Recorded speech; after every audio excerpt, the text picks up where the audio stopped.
Semakin mencuatnya wacana duet Prabowo Subianto Ganjar Pranowo atau sebaliknya, semakin membuat posisi PKB terancam.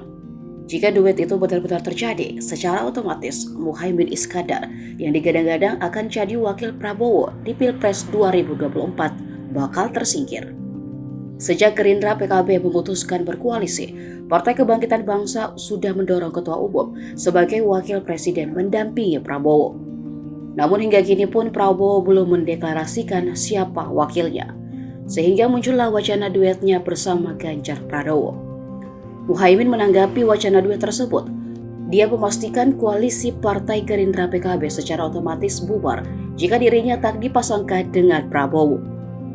Ia pun mempertanyakan partai mana yang akan mengusung pasangan calon tersebut. Pasalnya Ganjar yang merupakan kader PDIP hingga kini belum dinobatkan sebagai kandidat capres oleh partainya. Sedangkan dirinya tentu saja diusung oleh partainya sendiri. Yang artinya dia sudah punya kendaraan politik untuk masuk dalam bursa Pilpres nanti. Petinggi PKB itu pun terang-terangan menyatakan bahwa koalisi partainya dengan Gerindra akan bubar jika Prabowo memilih Ganjar sebagai pendamping.